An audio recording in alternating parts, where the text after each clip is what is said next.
Okay, so I record and then start the presentation.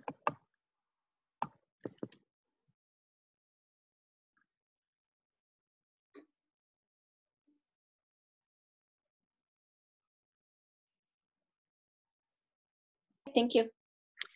Okay, this is Tracy Carmack, and I'm with Tammy Gallo, and we're going over the total gut restoration.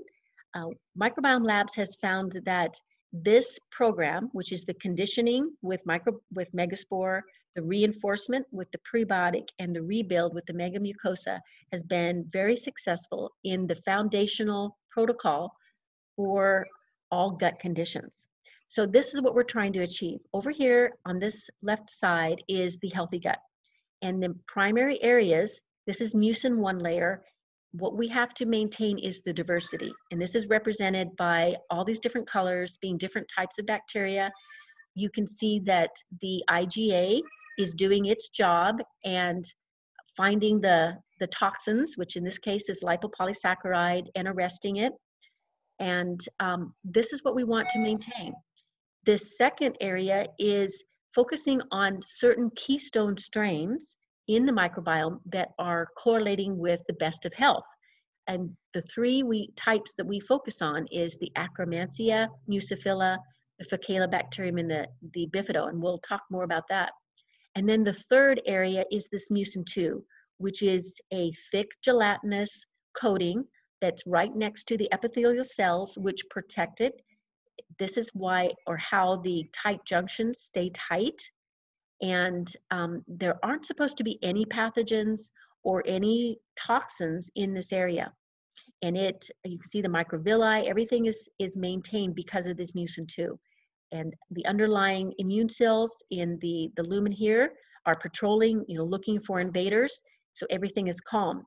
Over here, unfortunately, this is what represents most people. Most people have some form of leaky gut because of all the assaults that we're under. You can see what's happened in the mucin 1. The diversity is not there. The lipopolysaccharide is out of control and degrading this mucin 2 layer.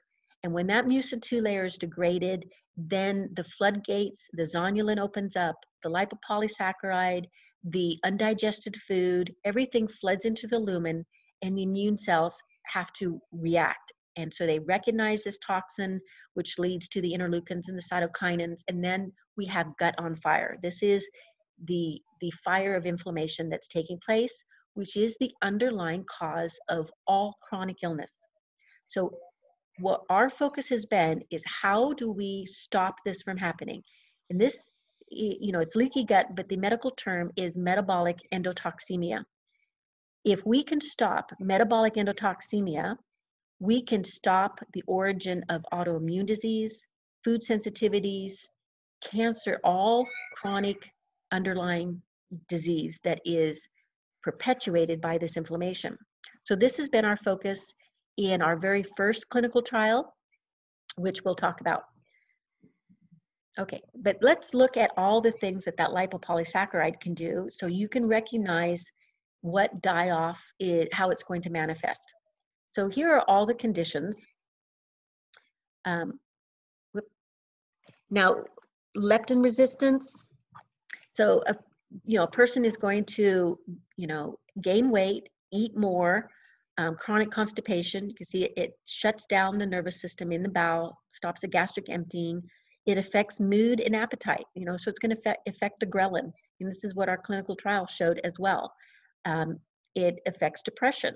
So LPS can cross the blood-brain barrier and cause inflammation and mess with dopamine receptors.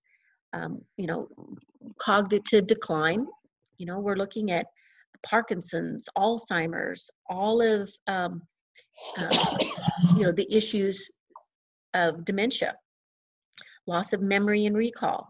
Another depression, and this one is affecting the turnover of serotonin. There's more serotonin produced in the gut than anywhere else. So if the gut is not functioning properly, then you're going to have more depression.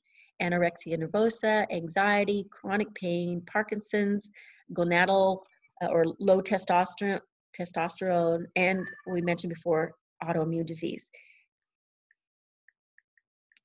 And that was right at that point where we saw that flooding of the lipopolysaccharide into the lumen. So what our clinical trial showed, we did this at North Texas State. It was published in August of 2017, and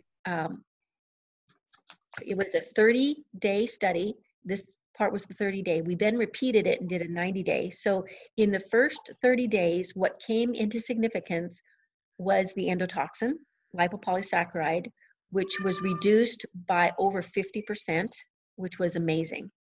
It also reduced triglycerides, ghrelin, MCP, which is an inflammatory marker for autoimmune disease, and all of these interleukins. So very effective at reducing inflammation. Squeaky, you just said, just calm yourself. You can wait. And this is in the 90 days, we saw it reduce the glucose, the insulin, the leptin. So now each one of these are in their own standalone clinical trial. So we've got a clinical trial on liver health and lipids, on weight loss, on diabetes, on Hashimoto's disease and rheumatoid arthritis, and it's still growing. And we just finished a study that has preliminary results on metabolic endotoxemia in dogs, and we launched our first canine product called Phytospore. So that's exciting. This is the SHIME study that I spoke with you earlier. Again, it's an artificial or synthetic gastrointestinal tract. It's called the Simulator of Human Intestinal Microbial Ecosystem. We can study, chemicals, enzymes, microbial variations in the digestive tract, all the probiotics, and find out how far along the digestive tract they get, where they die or digested, where they colonize, what they produce when they colonize, and then how they affect that metabolic endotoxemia. This SHIME study was published. This is showing the symbiotic relationship of our prebiotic and megaspore. So the megaspore, we know, will go in and jumpstart these keystone strains and start all these amazing processes of increasing the diversity, helping with the metabolic endotoxemia. But what we found with the prebiotic is that it helps those keystone strains thrive. So if megaspore increases them by 20%, the prebiotic goes in and helps by 80%. And these are very important for producing short chain fatty acids, the butyrate, the acetate, the propionate, and those keystone strains that we're talking about are the bifidobacterium, lactobacillus, faecalibacterium, and akkermansia. So, megaspore, we've got now a published study. We've got a published study on the prebiotic. The next leg in the study is going to show, the effect of the mucosa, because what the studies so far have shown that these amino acids in the megamucosa are going to help the goblet cells produce more mucin, and that's very important. We also have in this formula concentrated immunoglobulins. We have those immunoglobulins as a standalone product called IgG2000, but this is very important for arresting lipopolysaccharide and helping the immune system. So it tags viruses, parasites, and takes the burden off of IgA, and helps the immune system get stronger. Now, this is a study that was published just on one spore, and we have this spore as a standalone. It's the same spore that is in the 5-spore product, Megaspore, and it is the Bacillus subtilis HU58. And what it showed is how effective it is at reducing the interleukins by 45% and the TNF-alpha by 5%. The other thing that this does, and I don't know if it's mentioned so much in this paper, but we've studied this for ammonia production, and that is why it's used exclusively in Mercy Hospital in the liver failure ward, because it helps with that ammonia reduction. hepatic encephalopathy. And then this study was published. It's showing how effective Megaspore is with IBS-D, which I thought was very important, a key condition that Dr. Kosick is interested in. And what this shows is that Megaspore is as effective as the drug rifaximin. Wow. And this is another product we have. It has two of the spores that are in Megaspore. It is the Bacillus subtilis, the same that's in that HU58 standalone, and the Bacillus clausii, but we've added some Saccharomyces boulardii. So this is very helpful when you don't have time to titrate someone up on Megaspore.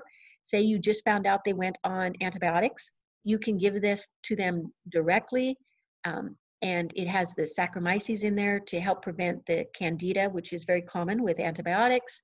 And it'll start, you could take it at the same time you're taking the antibiotics. You don't have to even take it at a different time during the day, because these spores protect them against assault. So whether it's an antibiotic, a pharmaceutical, or a natural, or things like oregano, that type of thing, these are going to go back into the spore form, wait for the killing agent to pass, and then they will sporulate or vegetate again and start colonizing and be there right at the site of damage to start cleaning things up. And you can see these spores don't require refrigeration. They're very durable. Spores have been found in archaeological digs that are thousands of years old, and they still colonize. Now, this is the mega microbialates. Mentioned before, sometimes when you're trying to help the microbiome, it will fight back. And that's when you find some of these underlying pathogens. Candida is very ubiquitous, and a person, if you find out they start breaking out in thrush or dandruff or hives or vaginosis or any of the things that Candida can do, then this is a very effective formula. It has undylocyclic acid, which is derived from castor oil beans. And what it does is, Candida puts down roots, and they're called hypha, and that's how they damage the epithelial cell. So the undylocyclic acid stops this hypha formation. So then they can't bind and they just wash out of the body. We also have B. propolis, which is a very potent antifungal in this formula as well. I will tell you though, with all of the microbiome products, you must start low and start slow. They're all very strong. If a woman has had a prior yeast infection, I would be even more cautious. The directions are 2 gel caps 3 times a day. I would start with one day, and then 2 the next day, and 3 the next, and just build up very slowly. If it becomes uncomfortable, then I would go back down to the dose where it was tolerable. What seems to happen with women that have had prior yeast infections, they're sensitive to the exotoxin, and it seems to affect them emotionally. I've seen women become very emotional and cry, and very agitated and be angry. So to avoid that, just go very low and very slow, because these exotoxins affect the gut-brain connection. This is the formula that's very helpful with the upper digestive tract. This artichoke leaf helps with bile flow, which we know is extremely important in that phase 2.5 detoxification, so that you can keep SIBO at bay, keep the upper digestive tract from being dysbiotic. This gut guard is a very specific licorice flavonoid formulation that stops the protein synthesis of H. pylori. So it keeps H. pylori intact. The ginger is very helpful with gastric emptying, both of the stomach and the intestinal tract. So if you've got someone that tends to get constipated, tends to bloat, tends to have GERD, this is a great formula. And this is Wheat Rescue. It has potent enzymes that break down the gluten and gliadin to where they're not immunoreactive. And we have some spores in there as well that will be a good maintenance for the probiotic. We also have vitamin K2, and this is important. This is actually a fermented product in the gut. Our bacillus spores ferment vitamin K2, but the problem is K2 is used as the energy source for the microbiome. So it's important if you have any symptoms that relate to a deficiency in K2 that you take additional K2. And that's why most formulas on the market don't have enough K2. 40 to 90 micrograms of K2 is used by the microbiome alone. So we have a formula that's 300 micrograms that will get past the microbiome. And the reason it's so important, there's a lot of reasons people are deficient in K2. If you have dysbiosis, you're not producing enough K2, you'll be deficient. If you're taking high dose vitamin D3 and you don't have good gut flora and you're not taking any K2, you will have a deficiency. Some of the deficiency symptoms will be hardening of the arteries, kidney stones, gallbladder stones, calcium plaques in the brain, Alzheimer's, Parkinson's, different neurological things are caused because calcium is in the soft tissue and should not be in the soft tissue. And it's vitamin K2's job to ionize in a reaction called carboxylation. It ionizes the calcium out of the soft tissue and puts it back into the bones. So this is extremely important for osteoporosis, keeping it out of the soft tissue and into the bones. So we have two formulas. One is this megaquinone that has magnesium and zinc that help the K2 absorb. It has a little bit of K1 because if you're deficient in K1, your body spares K1 by converting your K2 to K1. So put a little K1 in there to stop that reaction. And this is the best absorbable formula. The other formula does not have any K1, does not have any magnesium or zinc. And this would be helpful if you've got someone on other products that have magnesium and zinc, you don't want to double up. So this is just K2 and a little bit of pyruvate with a calcium carrier that doesn't add any calcium. It's just there to carry pyruvate. Then this is our clinical trial, which we did. There's a lot of studies on K2 out there. The area that really hadn't been studied well was how much cardiac output is increased. And what we found with our formula is that it increases cardiac output by 19% and increases blood flow tremendously. So it's a great formula for everybody, especially people that are exercise challenged. You'll get more circulation and more blood flow with taking the K2 if you can't exercise, but if you're an athlete, it just gives you the edge. Okay. And then here's the side-by-side. There's a little bit more K2 in the megaquinone, just by 20 micrograms. And the indicators are for all of these, plus what we showed with our study in athletes for both of these formulas. And then this is the sample report of our Biome FX, just showing that we have a sample report available to send to you. It's several pages long. This is just kind of the first page here, and we can go over that in a separate Zoom because it's pretty detailed. These are the universities that we have studies ongoing right now, as well as Romania. The Romanian microbiologist is who just published, it's in publication.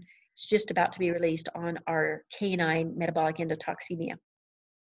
So that gives you just a little taste of the products, how they work together. But I am your guide. I have a lot of practitioners that will, shoot me quick questions by text or email, and I'm going to help you through any of the gut conditions, kind of walk you through, the patients, and then, when you get the hang of it, you can give me the feedback. Okay, thank you. That was awesome. Thank you, Tracy. You're welcome. Any questions come to mind? There's a lot, actually. When someone's on antibiotics, you mentioned this Restore Flora. Yes. What would be like the timing of that?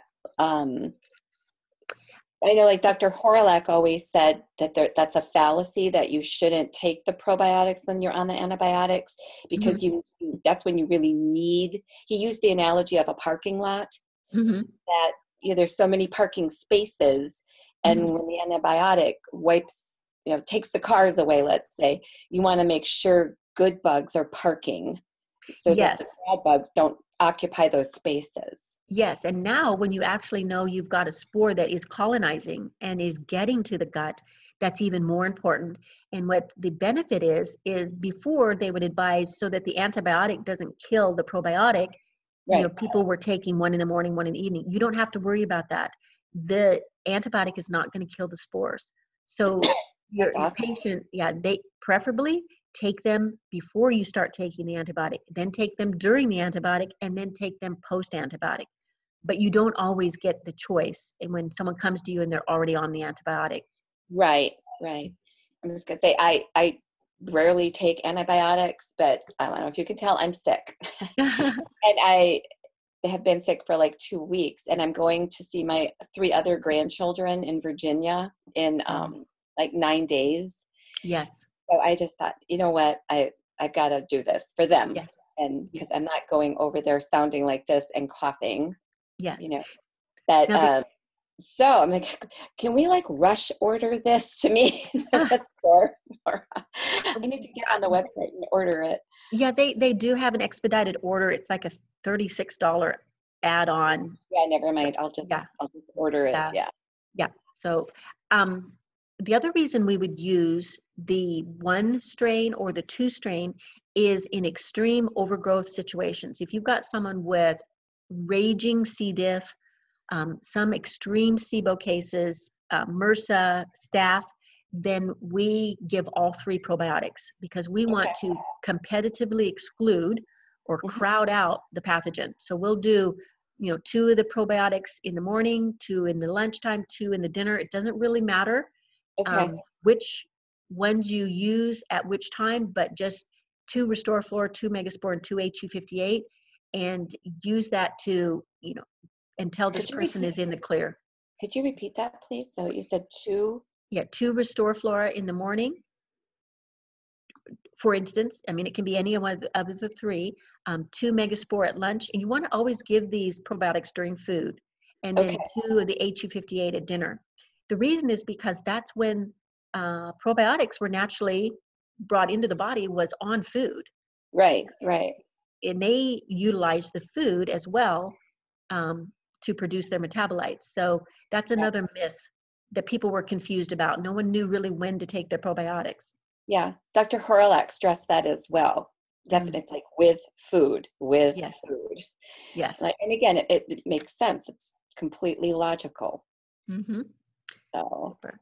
And the titration of the Megaspore is a half to one capsule every other day for a week, and then one capsule a day for a week, and then two capsules a day. And for most people, I'd say 80% of individuals will do that titration schedule.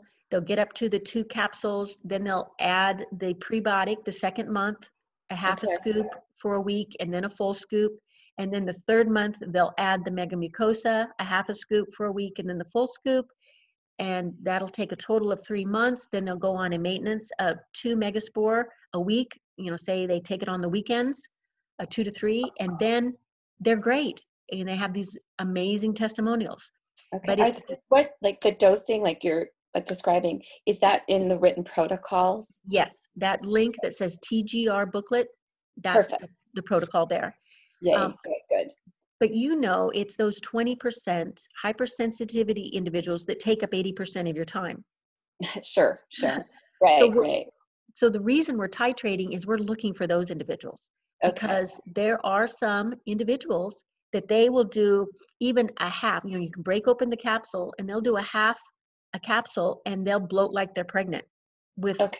one dose. And so then they'll back off to, an eighth to a fourth of a dose, and just keep going lower until they can tolerate it. in some cases, they won't be able to tolerate it. So we just then go down to the 1 strain or the 2 strain, that HU58 or the Restore Flora, and then Okay. eventually graduate them up to the 5 strain Megaspore. Got it. Got it.